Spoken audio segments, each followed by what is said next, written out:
Subscribe करें और bell दबाएं ताकि कोई खबर रह न जाए।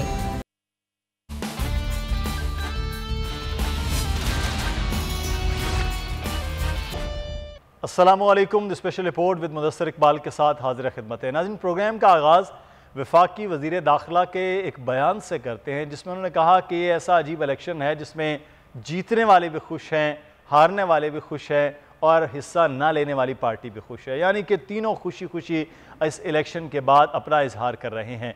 जीतने वाली पाकिस्तान मुस्लिम नून है जिसका एक बड़ा वोट बैंक और ख़ास तौर पर मुस्लिम नून लाहौर के सदर मरहूम परवेज़ मलिक साहब की ये नशिस्त थी जिस पर उनकी अहलिया शाइस्ता परवेज़ मलिक साहबा ने कंटेस्ट किया।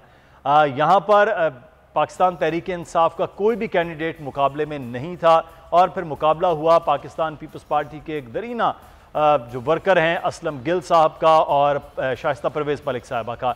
लेकिन हैरान कुन रिजल्ट्स ये रहे कि पाकिस्तान पीपल्स पार्टी जो 90+ के वोट आम इंतखाबात में ले सकी है उसने ज़िमनी इलेक्शन में भरपूर किस्म की कवरेज की थी, भरपूर किस्म का काम किया था सियालकोट, वज़ीराबाद के और मुख्तलिफ पंजाब के हलकों में। लेकिन पाकिस्तान मुस्लिम नून जिसे लाहौर का गढ़ भी कहा जाता है, लेकिन लाहौर में और लाहौर की एक ऐसी नशिस्त जहाँ पर उन्हें वोट ज़्यादा लेने चाहिए थे, हैरान कुन तौर पर वहाँ पर वो 50,000 भी वोट हासिल नहीं कर पाई, यानी वोट पड़ा ही नहीं। लेकिन पाकिस्तान पीपल्स पार्टी जो आम इंतखाबात में भी बहुत कम वोट लेती रही है, ज़िमनी इंतखाबात में लाहौर में मुख्तलिफ ज़िमनी इंतखाबात में वोट बैंक बिल्कुल भी नहीं रहा है, हैरान कुन तौर पर 30,000 से ज़्यादा वोट हासिल कर लिए। ये एक सिचुएशन थी कि क्या नून लीग की बजाय पाकिस्तान पीपल्स पार्टी को वोट हुआ, पीटीआई इलेक्शन में कंटेस्ट नहीं किया तो पाकिस्तान पीपल्स पार्टी को क्या वोट मिला, या फिर पाकिस्तान पीपल्स पार्टी पंजाब की जो क़यादत है उसमें कुछ तब्दीली आई है कि सदर राजा परवेज़ अशरफ साहब और हसन मुर्तज़ा साहब जनरल सेक्रेटरी बने हैं और उसके बाद चीज़ें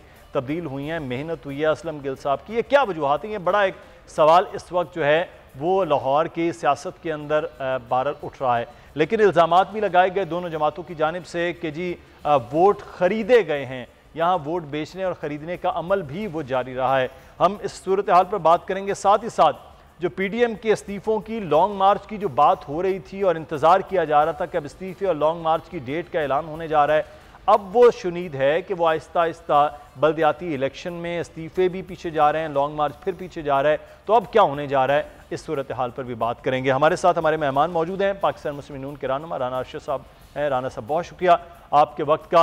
उस्मान सईद बसरा साहब पाकिस्तान तहरीक इंसाफ के रहनुमा हमारे साथ मौजूद है। बसरा साहब आपका भी बहुत शुक्रिया। राना साहब आपसे आगाज़ कर लेते हैं। सर, ये हल्का परवेज़ मलिक साहब मरहूम, अल्लाह ताला उन्हें जन्नत में आला मकाम दे, मलिक साहब बड़े जो है वो ज़बरदस्त किस्म के सियासतदान और हल्के की सियासत का बड़ा, क्योंकि मेरी ज़ाती मुलाकातें भी रही हैं मैं इसलिए कह सकता हूँ, लेकिन इस इलेक्शन में वो रंग नहीं नज़र आया जो नून लीग का इस हल्के में हो सकता था। पाकिस्तान तहरीक के इंसाफ भी मद्दे मुकाबिल नहीं थी, वोट इतना कम है, क्या वजूहात थी सर? जी बिस्मिल्लाहिर्रहमानिर्रहीम। मुदस्सिर इकबाल साहब, मैं आपका शुक्रिया अदा करता हूँ। और जो आपने अपने इंट्रो में कहा इसमें कोई दो राय नहीं कि अल्हम्दुलिल्लाह अल्लाह ताला की रहमत से कल शेर को फतह हुई है और ये हल्का 25 जुलाई 2018 को मलिक परवेज़ साहब को 90,000 वोट पड़े थे। उसी तरह पीटीआई के कैंडिडेट को कुछ 77,000 के करीब थे, तहरीक लबैक के कैंडिडेट को कुछ 13,500 के करीब थे और पूरी पार्टी को 5,545 या 40 के करीब थे। और इशू ये है कि पीटीआई का कैंडिडेट कैसे विड्रा होता है वो सारी हिस्ट्री आपने देख ली। मैं खुद एक पॉलिटिकल वर्कर हूँ, लेकिन मैं समझता हूँ कि हर सियासतदान, हर पॉलिटिकल वर्कर जो है उसको हर चीज़ का वेयर अबाउट्स का इल्म होता है जी। और तायद कनिंदे का आउट ऑफ कॉन्स्टिट्यूंसी लेना वो समझ से भला तर था, क्योंकि जो मौजूदा हालात थे उन हालात में चंद दिन पहले जब पीटीआई के कैंडिडेट गए थे तो जो अवाम का रिएक्शन था, महंगाई, बेरोजगारी, लाकानूनियत, तो उसके बाद मेरा ख्याल यही रास्ता उनका था। लेकिन इशू ये है कि अल्हम्दुलिल्लाह हमने 9 पार्टियों को शिकस्त दी है।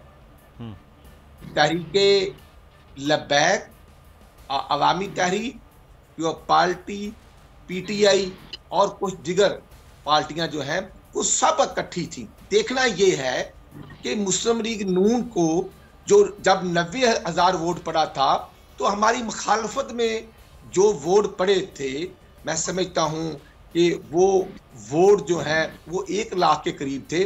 उस परसेंटेज में कितनी कमी आई है। अल्हम्दुलिल्लाह हम 15,000 से वोट जीते हैं, और बाई इलेक्शन किसी भी जगह पर हो पाकिस्तान में, उसमें मैं समझता हूँ कि टर्नआउट कम ही होता है, लेकिन जो टर्न आउट था उस लिहाज से अल्हम्दुलिल्लाह। आप ये देखें कि सिंध गवर्नमेंट के वुज़रा वहां मौजूद थे, सही, और पंजाब गवर्नमेंट और फेडरल गवर्नमेंट का रोल भी आपके सामने था। तमाम तर होच्छेद कंडों के बावजूद जो वोटिंग लिस्टें थी, और उसके बाद जो वहां पर पोलिंग एजेंट्स के साथ जो रवैया रहा इंतजामिया का, आप ये देखें कि सही। अच्छा, चले मैं इसको थोड़ा सा आगे, लेकिन मैं उस्मान बसरा साहब से, बसरा साहब, एजाज चौधरी साहब का ये हल्का था जब आम इंतखाबात में, और मैंने इस हल्के में उस वक्त भी ये प्रोग्राम किया था जब आम इंतखाबात थे, लेकिन उस वक्त एक बड़ा मोमेंटम था इलेक्शन का, पाकिस्तान मुस्लिम नून का, पाकिस्तान तहरीक इंसाफ का, 2 बड़ी जमातें थी जिसका बड़ा वोट बैंक था। उस वक्त भी 77,000 लेने वाली पाकिस्तान तहरीक इंसाफ जो है वो अब की बार इलेक्शन में भी हिस्सा नहीं ले पाई। पाकिस्तान मुस्लिम नून के, पाकिस्तान पीपल्स पार्टी के जितनी भी आपकी मुखालिफ जमातें, वो आपस में इलेक्शन तो लड़ रही थी, लेकिन वो इलेक्शन के जो नारे थे, इलेक्शन के जो पोस्टर्स थे, वो ये थे महंगाई बेरोज़गारी के ख़िलाफ़ वोट दें। तो आपकी जमात बिल्कुल इस हल्के से साइड लाइन होगी, जो खुद पंजाब के सबसे अहम शख्स का वो एक हल्का था जहाँ से उन्होंने हल्का इंतखाब किया था एजाज चौधरी साहब ने, आप तो खैर सेनेटर हैं। तो ये क्या वजह है कि आप भी बिल्कुल ही पीछे हट गए और खेलने दिया कि आपस में वो जो खेल लें? बिस्मिल्लाहिर्रहमानिर्रहीम। मुदस्सर भाई, तो आपका बड़ा शुक्रिया। सबसे पहली बात तो ये है, कल जो हुआ वो इलेक्शन तो बिल्कुल नहीं था, कल था एक बॉक्सिंग डे।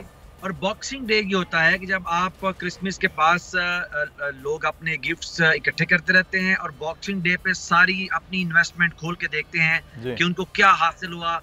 कल के बॉक्सिंग डे में हमने देखा कि मुस्लिम लीग नून ने 46,000 के करीब वोट लिया, और उन्होंने स्पेंड किया 9 करोड़ और 20 लाख रुपया। पीपल्स पार्टी ने जो वोट लिया है, अगर आप उसको देखें तो उन्होंने 6 करोड़ 40 लाख के करीब उनकी इन्वेस्टमेंट आई है। तो दोनों पार्टियों ने पैसे का बेहंगम बेहुदा बसरा साहब, किस चीज की इन्वेस्टमेंट की आप बात करें? 15 करोड़ रुपए 2 बड़ी जमातों पर आप कह रहे हैं, किस चीज की इन्वेस्टमेंट है?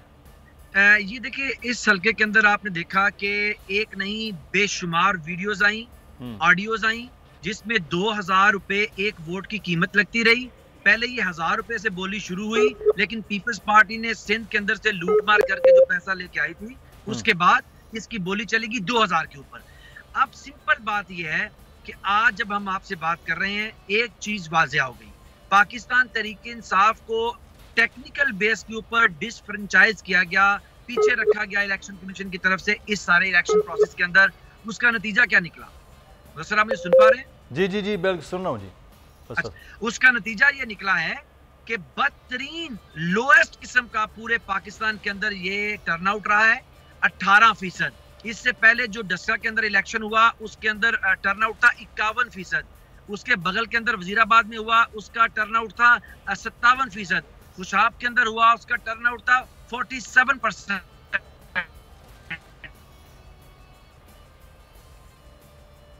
जी चल, लेकिन बस साहब एक चीज तो यहाँ पर है ना कि यहाँ आपकी जमात हिस्सा ही नहीं लिया। आप कह रहे हैं कि इलेक्शन कमीशन की जानिब से जो मामला था, लेकिन बहरहाल कहीं ना कहीं कैंडिडेट और उस मुकाबले का हिस्सा आप तो कराची के इलेक्शन से लेकर तो KPK के हर इलेक्शन में आपकी जमात खड़ी हो रही है, लेकिन उसके बावजूद यहाँ से यूं निकल जाना, ये बहरहाल बड़ा अजीब सा एक लगता है।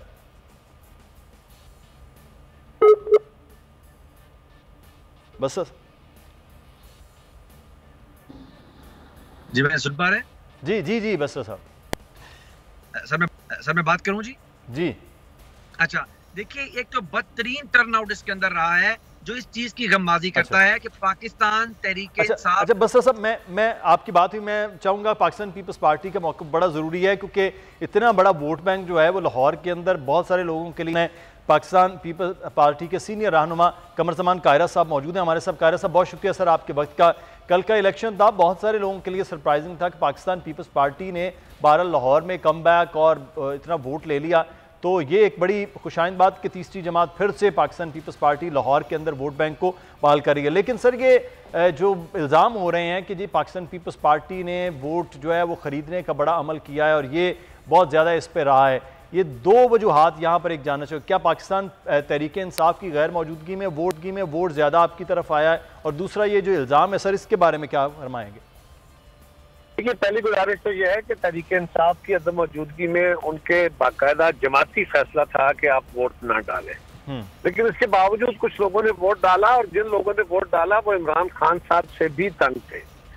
वोट कोई पक्की शय नहीं होती जी, जो फ्लूइड नहीं हो सकता, जो तब्दील नहीं होता। वोट वक्त के साथ साथ, हालात के साथ साथ, पार्टियों की परफॉर्मेंस के साथ साथ वोट में तब्दीली होती रहती है। और वहां पे पीटीआई का वोटर बहुत तंग है, इस वक्त पूरे मुल्क के अंदर तंग है। यकीनन अगर वो खड़े भी होते तो शायद बढ़ता, लेकिन कोई वोटों में बड़ा फर्क ना आता। रही बात वोट खरीदने की, तो देखिए ये बड़ी इंसल्टिव बिहेवियर है। आप इलेक्शन हार गए, झंडे आपके लगे हुए हैं, बंदे आपके पकड़े गए हैं, इलेक्शन कमीशन ने फाइन आपको किए हैं, और आप पीपल्स पार्टी पे, क्योंकि जी पीपल्स पार्टी का जी वोट ही को नहीं रहा। यार, जिस मुल्क के अंदर, जिस इलाके के अंदर सबसे ज्यादा मजदूर है, जिस इलाके के अंदर सबसे ज्यादा अकलियतें हैं, जिस इलाके के अंदर सबसे ज्यादा लोअर मिडिल क्लास के लोग हैं, वो तो कंस्टिट्यूएंसी पीपल्स पार्टी की है। कि हमारे साथ जो सलूक किया गया, जिस तरह के हालात बनाए गए, ओवरऑल फिजा ओवरऑल गई, उसके नतीजे में यही सूरत हाल बननी थी जो बनी। पूरे पंजाब में बनी, सिर्फ लाहौर में नहीं। तो क्या हमारे इतने ही वोट थे? Answer is no. सही। मुस्लिम लीग के लिए हमारा फिक्रिया है कि मुस्लिम लीग के अपने अंदर बहुत बड़ी, ये तो पहले ये कह रहे थे कि जी हमारा तो हमें तो वोट मांगने की जरूरत ही नहीं है, पीपल्स पार्टी का तो वजूद ही नहीं है। और ये आखिरी 10-15 दिन में आके इनको जब पीपल्स पार्टी की कैंपेन चली, हमारे कारकुनों ने बड़ी मेहनत की है, एक एक दरवाजा खटखटाया है, लेबर यूनियंस को अटेंड किया है, बाकी जो नोटेबल्स उनके पास गए हैं, अपने जो रवायती पीपल्स पार्टी के पुराने खानदान थे जो हमसे नाराज हुए कारकुन, उनके पास गए हैं। तो ये उनकी सरीहन मेहनत का नतीजा है कि आज लोगों ने पीपल्स पार्टी को बड़ी तादाद में वोट दिया है। उसको ये कहना, और पीपल्स पार्टी खरीदो फरोख्त पे यकीन नहीं रखती, सियासत के अंदर पैसे का चलन हमारा नहीं है, किसी और का है। ये जो पैसे भर भर के अदालतों को खरीदने का अमल भी था, ये जो बैग भर भर के, वो भी किसी और जमात का था, छांगे मांगे भी किसी और जमात ने बनाए थे। ये हमारा सियासत के अंदर पैसे का वतीरा नहीं है। लेकिन ये मेरे ख्याल है सिवाय इसके कि एक दूसरे पे गंद उछाला जाए और इसका आउटकम कोई नहीं होगा। जो रिजल्ट आ गया, हाँ कुछ ना कुछ थोड़ा बहुत अगर किसी जगह किसी से कोताही गलती है तो उसका मतलब ये नहीं है कि आप सारे इलेक्टोरेट को गाली देना शुरू करें। ये एक सवाल बहरहाल है, हमारा भी सवाल था कि 30,000 प्लस जो है वो वोट खरीदने का अमल नहीं हो सकता। बहरहाल जो आपने डेमोग्राफी खुद बयान कर दिया है टाउनशिप के पहले तो जी देखे ना, पहले हम पे इल्जाम ये था कि जी हमने को 70-80 हजार वोट खरीद लिया जी।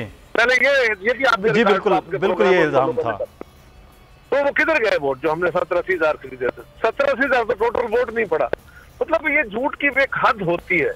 तो ये नामुनासिब बात है। आपके अपने लोगों का, मुस्लिम लीग के लोग पकड़े गए हैं, उनकी फुटेज मौजूद है, उनको इलेक्शन कमीशन ने फाइन किए हैं, और उसको सिर्फ अपने हम पे डालते जाए, ये मुनासिब नहीं। अच्छा कायरा साहब, मैं पीडीएम के हवाले से, सर अब पीडीएम पहले ये हो रहा था शायद इस्तीफे लॉन्ग मार्च की जानिब जा रही है, अब ये खबर जो है वो आ रही है कि शायद मौलाना फजलुर रहमान साहब को कोई ज़्यादा मौक़िफ़ था, वो पीछे हट रहे हैं। आप अब देख रहे हैं कि कोई एहतजाज जो पीडीएम की सूरत में, आप हिस्सा तो नहीं है, लेकिन को पीडीएम की सूरत में एहतजाज, वो लॉन्ग मार्च जैसा, को सख्त गिर मुल्क के हवाले से, वो आप अगले आने वाले दिनों में फरवरी, मार्च, अप्रैल में कोई ऐसी सूरत हाल नज़र आ रही है? देखिए, आज उनकी मीटिंग थी, मुझे उसका आउटकम का नहीं पता कि वहाँ मीटिंग में क्या फैसला हुआ। आज क़यादत की मीटिंग थी या होनी है, और उस मीटिंग के बाद पता चलेगा कि पीडीएम क्या फैसला करती है। पीडीएम तो खैर रही नहीं, अब अपोजिशन की जो इज्तिमाई जमातों का क़यादत है, वो जो भी फैसला करे उनका हक है। हम उनके लिए दुआगो हैं, हम चाहते हैं, हम उनके लिए नेक तमन्नाएं रखते हैं कि वो इस हुकूमत से इस मुल्क की जान छुड़ाने में कामयाब हो पाए। हमारी दानिश में ऐसा मुमकिन इसलिए नहीं है कि जो रास्ता था वही दुरुस्त रास्ता है। अल्टीमेटली इनको उसी बात को मानना पड़ेगा। ये तो हमारे सारे साथी मिलके बाय इलेक्शन का बायकाट कर रहे थे, जो हमने कहा कि ना करें और उसके नतीजा बेहतर निकला। ये तो सेनेट का बायकॉट कर रहे थे, वो भी पीपल्स पार्टी की बात दुरुस्त निकली, और ये भी पीपल्स पार्टी की बात दुरुस्त है कि अगर इस हुकूमत ने जाना है तो उसके बाद इलेक्शन होने, इलेक्शन किस कानून और किस असूल के तहत होंगे? क्या मौजूदा कवानीन के तहत, मौजूदा सेटअप के तहत इलेक्शन होने हैं? क्या उसका नतीजा फिर इसी तरह का नहीं निकलेगा? लिहाजा ये इस हुकूमत को खत्म करके इन्हीं असम्बलियों से नई हुकूमत तश्कील दे, और फिर जो इलेक्शन का जो हमारा इलेक्शन प्रोसेस के लिए कानून साजी करने की जरूरत है वो की जाए, और उसके नतीजे में एक शफाफ इलेक्शन की बुनियाद डाल के इलेक्शन कराया जाए, तब बेहतरी कर सकता है। उस पर हम आज भी कायम। चलें, अब ये देखना है कि हुकूमत का बहरहाल मौजूद है, लेकिन वो इलेक्शन का वही तरीकाकार है। अब हुकूमत ने तरमीम कर ली है। बहुत शुक्रिया कमर ज़मान कायरा साहब, पाकिस्तान पीपल्स पार्टी के सीनियर रहनुमा हमारे साथ मौजूद थे। इलेक्शन के मामला जो हो रहे हैं वो तो खैर गुजर गया, अब इल्ज़ामात की बात है। आगे चलेंगे। PDM का बड़ा एक अहम मामला है ये। अब निजात की बातें राना अर्शद साहब आप कर रहे थे, हुकूमत को ये PDM इस्तीफ़ों की बातें हो रही थी, ये हो रहा था कि शायद लॉन्ग मार्च की आप लोग तैयारी कर रहे हैं। अब खबरें सामने आ रही हैं कि आज की मीटिंग के बाद कुछ चीज़ें ठंडी हो रही हैं, आप बल्दियाती इलेक्शन का भी हिस्सा हो रहे हैं, और लॉन्ग मार्च भी शायद अब ना हो पाए, और इस्तीफ़े तो शायद बिल्कुल नहीं हैं। तो फिर इसका मतलब है इस साल भी लॉन्ग मार्च, इस्तीफे और ये चीजें नहीं है रखी हैं आपने? मुदस्सर साहब, इशू ये है कि इस गवर्नमेंट की क्रेडिबिलिटी, इस गवर्नमेंट का रोल आज है क्या? आप ये देखें कि आपोजिशन तो अपना काम कर रही है, चाहे वो जिस शक्ल में भी है। आपोजिशन का हमेशा रोल होता है चीजों को पॉइंट आउट करना और गवर्नमेंट को रास्ता बताना, लेकिन क्योंकि ये गवर्नमेंट को है नहीं और ये कंटेनर से उतरते नहीं। उस्मान बसरा साहब मेरे भाई हैं, पॉलिटिकल वर्कर हैं। अगर ये पंजाब के चीफ मिनिस्टर होते तो आज पंजाब में कोई गवर्नमेंट का रोल होता, लेकिन क्योंकि ये हमारा अठाया हुआ उस्मान बुजदार को उन्होंने पंजाब दे दिया, तो आज सिर्फ लाहौर में 21,000 से ज्यादा डेंगू के पेशेंट हैं। और सर, पूरे पंजाब ये बिल्कुल मैं निशानदी मैं पंजाब के जो तर्जुमान है मैं उनसे पूछता हूँ, लेकिन मेरा सवाल आपसे है कि आप कह रहे हैं अपोजिशन का जो रोल है, लेकिन सर आप अपोजिशन हमें बता रहे थे, राना साहब आप अपोजिशन, मेरा सवाल सर ले लीजिए राना साहब, आप अपोजिशन हमें बता रहे थे हम लॉन्ग मार्च के लिए जा रहे हैं, आप नहीं गए। आप बता रहे थे हम इस्तीफे दे रहे हैं, आप नहीं गए। आप कह रहे थे ये हुकूमत जाने, मैं ये सवाल कर रहा हूँ जो आप रोल हमें बता रहे थे उसके हवाले से। हुकूमत से तो हम सवाल करते हैं कि सर महंगाई भी है, बेरोजगारी भी है, और जो गवर्नेंस है वो हम सवाल करते हैं बसरा साहब से। मेरा सर सवाल आपसे, फिर मैं बसरा साहब से बात करूं। जी क्विकली सर। PDM अपना रोल प्ले कर रही है। 16 अक्टूबर को अल्हम्दुलिल्लाह फैसलाबाद में बहुत बड़ा जलसा हुआ PDM का। 31 अक्टूबर को आपने देखा कि डेरा गाजी खान में हुआ, और उसके साथ साथ असम्बलियों के अंदर और असम्बलियों के बाद फिर जो महंगाई है उसके खिलाफ हमने डिस्ट्रिक्ट वाइज तहसील लेवल पर एहतजाज किए। जो मियाँ शबाशी साहब ने बात की, ये जो मनी बजट ला रहे हैं उसके खिलाफ भी हम सरापा एहतजाज हैं। PDM देखें जी, इस्तीफे आएंगे, इस्तीफे आने का जब वक्त होगा तो जरूर इस्तीफे दिए जाएंगे, लेकिन सर वक्त पे आएंगे। तो अभी तो तकरीबन 1.5 साल रह गया वक्त का, वो देखते हैं क्या तय्युन है। बसरा साहब, मैं बसरा सर वक्त कम हो रहा है, मैं बसरा साहब से इनपुट ले लूं क्योंकि हुकूमत से सबसे ज़्यादा सवाल होते हैं। आपका भी इतराज़ है, हमारा भी सवाल है। बसरा साहब, अभी कायरा साहब फरमा रहे थे कि PDM तो रही नहीं, बहरहाल आपके लिए तो ये एक रिलीफ हो गया है, लेकिन सर जो असल मामला है वो गवर्नेंस है, महंगाई का मामला है जो सबसे ज़्यादा बड़ा चैलेंज है आप लोगों के लिए। तो ये किस तरह से अब मुकाबला करना है बसरा साहब? अच्छा देखिए मुदस्सर, सबसे पहले तो मैं क्विकली आपसे ये बात करना चाहता हूँ कि एक बड़ा एक डिजाइन नैरेटिव बनाया जा रहा है टेलीविजन के ऊपर, जो बनेगा नहीं, क्योंकि हकीकत में नहीं है कि पीपल्स पार्टी का रिवाइवल हो गया। पीपल्स पार्टी डस्का के इलेक्शन में कहाँ गई हुई थी? डस्का के इलेक्शन में महंगाई नहीं थी। पीपल्स पार्टी वजीराबाद के इलेक्शन में किधर थी? कैंडिडेट ही नहीं था, उधर भी कैंडिडेट नहीं था। इकट्ठे थे ना, PDM की हिमायत में थे। नहीं सर, इसमें आगे सुन लीजिए, मैं आपको चैलेंज कर रहा हूँ, आपने कायरा साहब को दोबारा लेना है जब खानेवाल का इलेक्शन हो रहा होगा, जो कि आइंदा चंद दिनों में खानेवाल का इलेक्शन है। अगर पंजाब के अंदर इनका रिवाइवल हो गया, देखते हैं खानेवाल में वोट कैसे लेते हैं। देखिए लाहौर के अंदर इस हल्के की एक खास पॉलिटिकल डेमोग्राफी है, उस पॉलिटिकल डेमोग्राफी को यूज किया है पीपल्स पार्टी ने, और शर्मनाक हद तक दोनों इस कदर बेशर्मी और डिटाई से टीवी के ऊपर बोल रहे हैं। वो कह रहा है जी उसने वोट खरीदे हैं, वो कह रहा है उसने वोट खरीदे हैं। दर हकीकत दोनों ने पैसा इस्तेमाल किया है।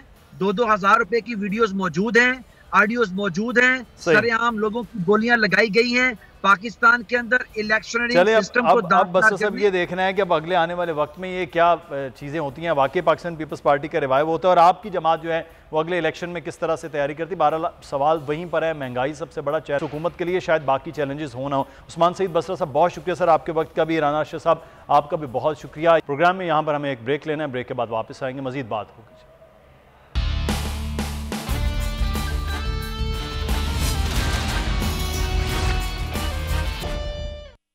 ब्रेक के बाद आपको खुशामदीद कहते हैं। बहुत ज़्यादा पाकिस्तान की मईशत के हवाले से ये बात होती है कि पाकिस्तान की मईशत इस वक्त जो है वो ज़वाल पजीर हो गई है। जिस तरह से ग्रोथ रेट पाकिस्तान में, जिस तरह से करंट अकाउंट डेफिसिट की सूरत हाल है, फिर पाकिस्तान को IMF के प्रोग्राम्स में जाना पड़ रहा होता है और उससे महंगाई में होशरुफा इजाफा होता है। अब हालिया जो सऊदी इमदाद जो है वो $3 अरब जो एक कर्जे की सूरत में है वो आई है स्टेट बैंक में, और उससे कहा जा रहा है कि सूरत हाल कदरे स्टेबल हो जाएगी, पाकिस्तान में कदरे बेहतर सूरत हाल रहेगी।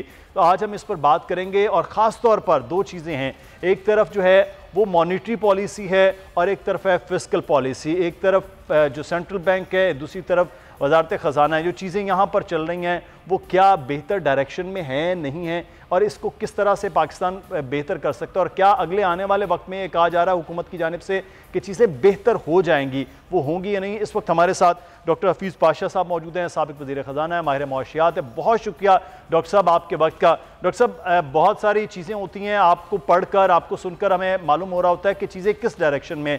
सवाल बहुत ज़्यादा सादा को एक आम आदमी के लिए कि ये जो एक जो लहर है महंगाई की एक तरफ और दूसरी तरफ नए जो टैक्सेस की सूरत में आएगा, क्योंकि IMF प्रोग्राम की कुछ शराइत हैं, उसकी जानिब जो चीज़ें जा रही हैं, तो क्या अगले आने वाले 6 माह ख़ास तौर पर अगर हम बात करें कि जो नया बजट आएगा तब तक सूरत हाल ऐसी ही रहेगी? डॉक्टर साहब बिस्मिल्लाहिर्रहमानिर्रहीम। देखिए, जो IMF के साथ अग्रीमेंट हुआ है जिसके तहत पाकिस्तान को मुख्तलिफ इक़दामात लेने हैं पैसे आने से पहले, वो बहुत सख्त हैं। अब आप ये देखिए कि हमें इनडायरेक्ट टैक्सेस जो है, सेल्स टैक्स में तकरीबन 350 अरब का इजाफा करना पड़ेगा 6 महीने के अंदर। दूसरी तरफ हर महीने आपको पेट्रोलियम लेवी जो है वो 4 रुपए बढ़ाना पड़ेगा हर महीने। तीसरी बात जो है कि आपको बिजली और गैस के निर्खों में इजाफा करना ही पड़ेगा। अब आप ये सब चीज़ें एक वक्त पे होने वाली हैं अगले कुछ हफ्तों में। अगर ऐसा होता रहा तो खुदा न खास्ता अफरात ज़र की जो रफ्तार है वो जो अभी भी काफ़ी बढ़ चुकी है, 11.5% तक पहुंच गई है। मुझे अफसोस से कहना पड़ रहा है कि ये कहीं 13, 14, 15% तक ना पहुंच जाए। और इसकी वजह से लोगों की जो हाल है इस वक्त, पिछले 3 साल से वो बर्दाश्त करते रहे हैं अफरात ज़र में इजाफे को, इसका ये खतरा मौजूद है कि और भी काफ़ी इजाफा हो सकता है। तो डॉक्टर साहब, जो इस वक्त जो हमने ये देखा कि एक जानिब तो आप जो बात करें कि अफरात ज़र की ये सूरत हाल रहेगी, तो सर इसको फिर ओवरकम क्या होगा कि ये अब 6 महीने 4 महीने जिस तरह आप फरमा रहे हैं कि पेट्रोलियम लेवी में भी बढ़ेगा, फिर जो एक फिस्कल सिचुएशन है उसमें भी 300-350 अरब रुपया अब इकट्ठा भी करना है उस सारे मामले में, तो फिर इसकी सर हल की जानिब हुकूमत के कोई इक़दामात नज़र आ रहे हैं आपको? इस वक्त हुकूमत भी बड़े बुरी तरह से फंसी हुई है। देखिए, जो अग्रीमेंट मार्च के महीने में हुआ था IMF के साथ, जिसके तहत एक लेटर ऑफ इंटेंट भी इशू किया गया था गवर्नमेंट की तरफ से, उसमें ये सब चीजें मौजूद हैं। तो IMF तो यही कह रहा है कि भाई जो आपने लिखा है उसको इम्प्लीमेंट करें।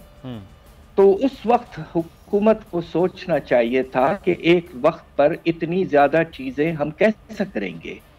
और मसला यह है कि देखिए, कोविड के बाद अब खुदा न खास्ता अब एक और ख़तरा नया आ गया है। इस वक्त इन तरह के सख्त इक़दामात लेना सरासर नामुनासिब है, मगर हुकूमत IMF के जाल में फंस चुकी है। तो इसका मतलब ये है कि जो फैसले माजी में करीब में किए गए हैं डॉक्टर साहब, वो तो फिर इतने शदीद थे कि अब उसके असरात अब अगले आने वाले दिनों में आएंगे। तो दूसरा डॉक्टर साहब, ये जो अब दावा हो रहा है कि ये जो सऊदी फ़ंड आया है इससे अब चीज़ें स्टेबल हो जाएंगी, एक तो ये बताइएगा कि वाकई कुछ स्टेबिलिटी, दूसरा जो है ये जो डॉलर के हवाले से वज़ीर ख़जाना ये फरमा रहे थे कि ये तकरीबन 8 से 10 रुपए नीचे आएगा, तो उसकी तो फिर ये सूरत हाल नहीं होगी कि अगर यही मामला रहा तो फिर तो वो डॉलर मज़ीद महंगा भी हो सकता है। बात यह है कि पिछले महीने हमारा तिजारती खसारा में बेतहाशा इजाफा हुआ है और ख़तरा यह है कि आपका जो करंट अकाउंट का जो खसारा है वो तकरीबन 2 से 2.5 अरब डॉलर एक महीने में पहुंच सकता है। अगर इस सिचुएशन में आप हैं और आज हमारे डिप्टी गवर्नर साहब ने एक मजमून लिखा है बिजनेस रिकॉर्डर में जिसमें वो कह रहे हैं कि पाकिस्तान को साल भर में जो बाहर से फाइनेंसिंग की ज़रूरत है वो 26 अरब डॉलर है। जो 4.2 अरब डॉलर आया है हम तो उसे वेलकम करते हैं इस हालात में, मगर वो अभी भी 20% से भी काफ़ी कम है और अभी भी बहुत से आपको रिसोर्सेज मोबिलाइज करने हैं, लोन्स हासिल करने हैं। तो इसलिए अनकरीब स्टेबिलिटी नुमाया तौर पर आना ज़रा मुश्किल लगता है। बस हम ये दुआ कर रहे हैं कि रुपया और खुदा न खास्ता और न गिरे, कम से कम जिस लेवल पे आज है 175 उसी लेवल पे रहे। इसके नतीजे में कुछ प्रेशर जो है वो कीमतों पर इतना ज़्यादा बढ़ेगा नहीं आने वाले दिनों में। तो अब ये जो सऊदी फंड के हवाले से मेरा सवाल था सर, इसके क्या असरात होंगे डॉक्टर साहब? आप देखिए आज जो थोड़ा सा जो आपने देखा है खबर जो कल आ गई थी, आज स्टॉक मार्केट में थोड़ा सा इजाफा हुआ है, रुपए की कदर में थोड़ी सी कमी आई है। इससे ज़्यादा होना चाहिए था। लोग अभी तक मुतमईन नहीं है और परेशानी इस बात की है कि खसारा बढ़ता जा रहा है। उसको कम करने के लिए बहुत से इक़दाम अनाउंस करने पड़ेंगे हुकूमत को, उसके बाद में शायद मार्केट में कुछ कॉन्फिडेंस आए और हालात कुछ बेहतर होए। सही। अच्छा, अगर हम बात करेंगे अभी जुलाई तक नवंबर जो है वो FBR के अपने जो अदाद-ओ-शुमार बताए गए 15.5 खरब रुपए का रेवेन्यू इकट्ठा हुआ। अब एक तरफ तो फिस्कल पॉलिसीज़ जो चल रही हैं सर उसके चलें ठीक है, लेकिन दूसरी जाने मॉनेटरी पॉलिसीज़ की अगर सेंट्रल बैंक की बात करें, जिस तरह वहाँ चीज़ों को चलाया जा रहा है वो बड़ी अलार्मिंग सी सिचुएशन है। तो यहाँ अगर ऊपर से ये बात की गई जी अब सेंट्रल बैंक जो है स्टेट बैंक वो खुद मुख्तारी की जानिब चला जाएगा, तो ये तो खौफ की अलामत है। आप बताइएगा कि ये कुछ बेहतर इकदाम होंगे, एक तो उसका खुद मुख्तारी की जानिब जाना, दूसरा जिस किस्म की पॉलिसीज़ वहाँ आ रही हैं वो आप बेहतर तौर पर समझा सकते हैं डॉक्टर साहब। हमें तो वो समझ में नहीं आ रही कि कभी कुछ है कभी कुछ है। पहले इंटरेस्ट रेट कहाँ था, अब इंटरेस्ट रेट कहाँ है, दोबारा से फिर कहाँ जा रहा है? सबसे पहले जो आपने IMF के साथ एग्रीमेंट किया, आपको ये कोशिश करना चाहिए था कि ये जो इक़दाम हैं ये कुछ लंबे अरसे तक स्प्रेड हों, जून तक अगले साल, ताकि एक वक्त पर बोझ बहुत ज़्यादा ना पड़े। मगर ये भी आप कर नहीं पाए इस हद तक कि IMF कह रहा है कि प्रोग्राम उसी वक्त चलेगा जब आप प्रायर एक्शंस इंप्लीमेंट करेंगे और जनवरी के 12-13 तारीख को बोर्ड में ले जाएंगे। अगर आप ये चीज़ें नहीं कर चुके होंगे तो प्रोग्राम आगे नहीं बढ़ेगा। दूसरी तरफ जो आपको जो करना चाहिए था कि इस वक्त देखिए हमारी कंपनियों ने रिकॉर्ड प्रॉफिट्स बनाए हैं माशाल्लाह कोविड के बाद, और दूसरी तरफ हमारा जो अमीर तबका है उन्होंने गाड़ियों 2 गुना खरीदी हैं।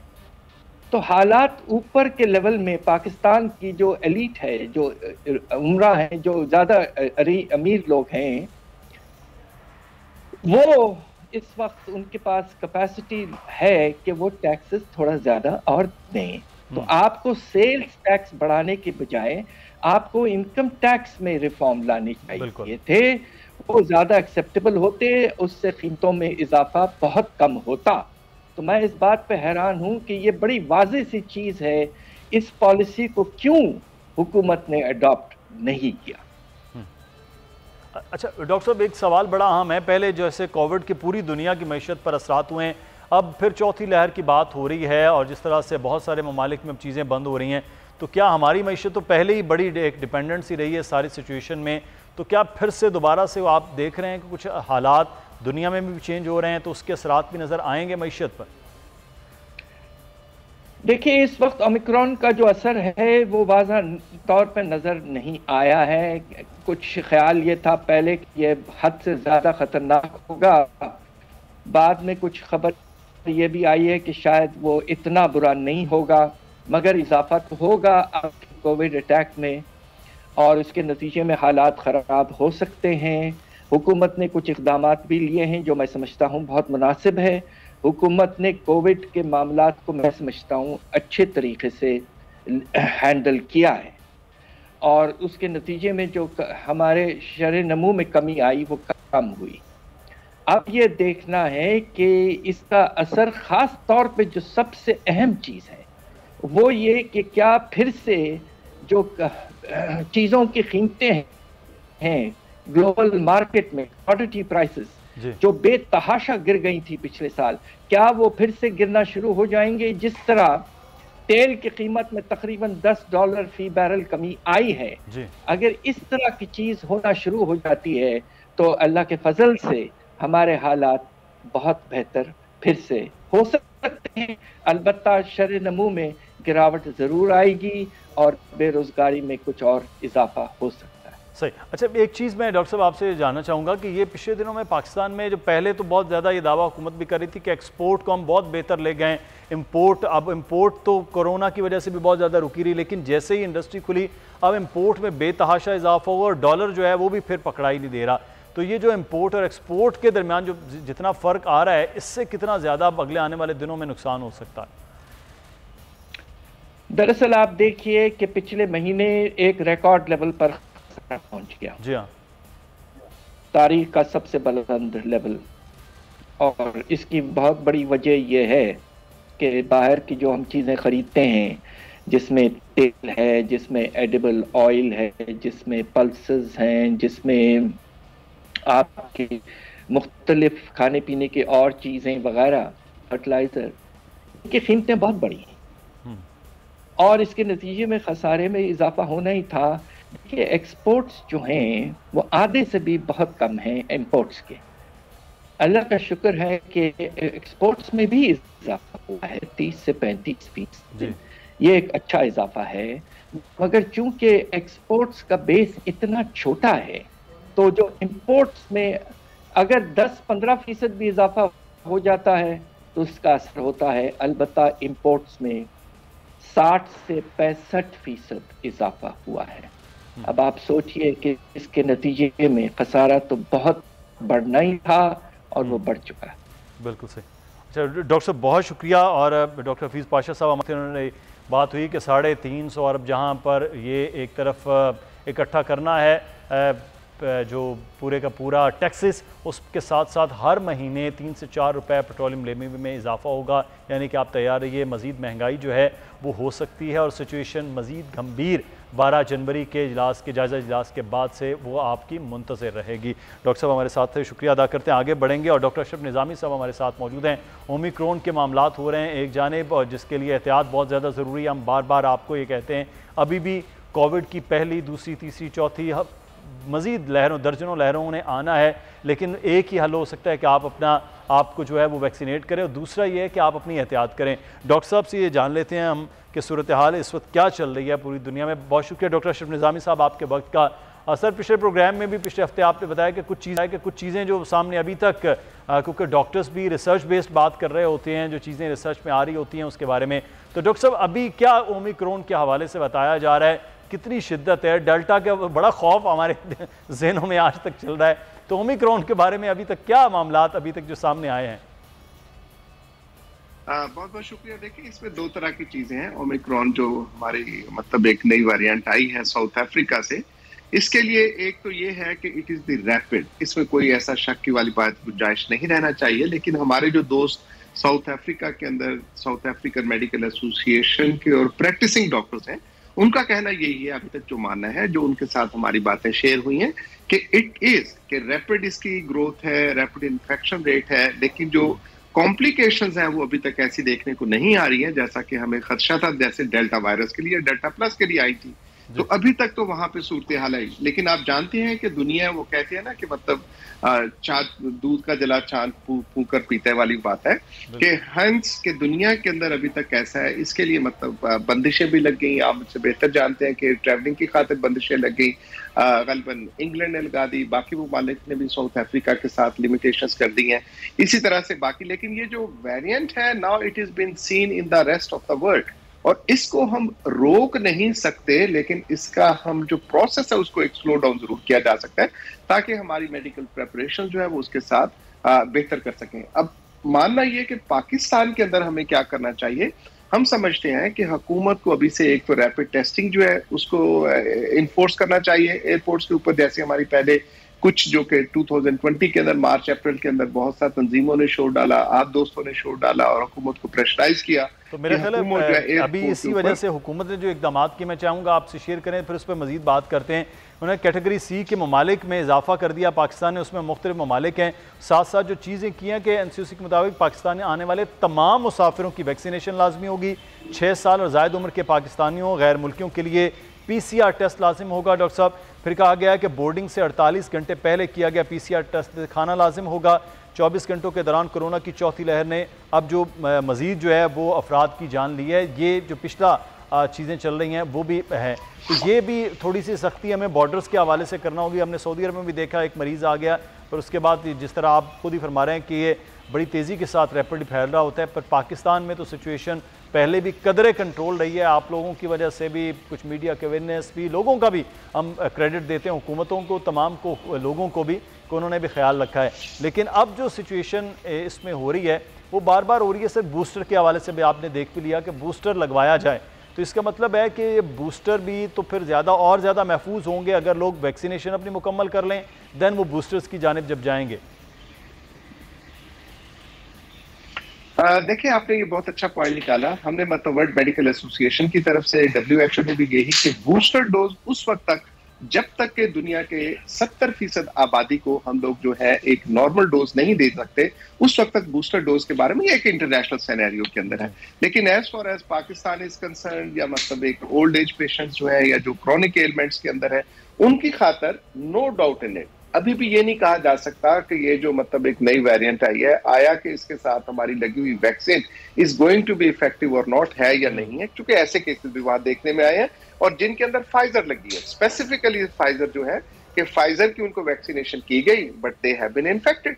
तो इसके लिए तो होता रहेगा, कौन सी वेरिएंट आएगी, कौन सी वेरिएंट किसी के साथ, लेकिन एट लार्ज शुरू में आपने फरमाया कि ये बात 100% दुरुस्त है कि हमारे पास और कोई चाराकार नहीं बनता, और उसके साथ बेहतर यही होता है कि दोज हु आर वैक्सीनेटेड, उनका जो है मतलब डिजीज पैटर्न और उसके साथ कॉम्प्लिकेशन का वो कदरे कम होता है, बल्कि बिल्कुल भी मैं समझता हूँ कि कम होता है, और वो इंस्टीट्यूशन के ऊपर, हॉस्पिटल्स के ऊपर जो है वो प्रेशर कम रहा है। डॉक्टर साहब, एक सवाल बहुत ज्यादा मुझसे ये कहा गया कि डॉक्टर साहब जब आपके साथ होंगे सवाल ये किया जाए, किसी भी तरह की जो पहली जो वैक्सीनेशन थी उसके 2 डोज या सिंगल डोज जिन लोगों ने लगा ली, अब वो अगर बूस्टर लगवा रहे हैं किसी और कंपनी का, किसी और वैक्सीनेशन में बूस्टर जो है वो, उसमें तो नहीं है कि ये जो क्रॉस हो जाएगा या कुछ इशू है, बूस्टर तो किसी का भी लगवाया जा सकता है?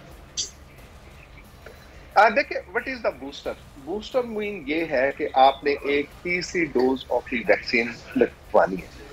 अब एक चीज जो मानना है साइंटिस्ट का, और हम भी मतलब इस चीज को मतलब प्रोपोगेट भी करते रहे हैं, कि आसान और बेहतर वही है कि जो आपने पहली लगवाई है उसी की आपको तीसरी डोज भी लग जाए। लेकिन अब ट्रैवलिंग के मसाइल भी हैं कि वहां पे अनफॉर्चुनेटली दुनिया को 2 मतलब उनमें तकसीम कर दिया है कि एक चीज के साथ ये मानेंगे, फलां को हम नहीं मानेंगे, जो कि कॉर्पोरेट कल्चर के साथ जो चीजें आ गई हैं। तो उस कल्चर के हवाले से मैं समझता हूँ कि कोई हर्ज नहीं है कि बूस्टर डोज जो भी लगवाते हैं दैट इज क्वाइट सेफ, और उसका इफेक्ट इंशाल्लाह बेहतर ही बेहतर होगा। इसके बारे में कतई तौर पे किसी कंफ्यूजन के अंदर नहीं आना चाहिए। बहुत शुक्रिया डॉक्टर अशरफ निज़ामी साहब हमारे साथ मौजूद थे। ये अब आपने पहले तो वैक्सीनेशन अपनी मुकम्मल करनी है जिन लोगों ने अभी तक वैक्सीनेशन नहीं करवाई है, और उसके बाद जो वैक्सीनेट हो चुके हैं, 3 माह गुजर चुके हैं, उनको अपने बूस्टर्स की जानिब जाना है। लेकिन सबसे ज़रूरी ये है कि जब भी आप भीड़ में जाएँ, अपने आप को महफूज करने के लिए मास्क का इस्तेमाल इस्तेमाल कीजिए, क्योंकि कहाँ कैसे किधर से ये बीमारी आ रही है आप कभी भी ये देख नहीं पाएंगे। अपना ख्याल रखिएगा। मुदस्सिर इकबाल के प्रोग्राम से इजाज़त दीजिए। अल्लाह हाफ़िज़।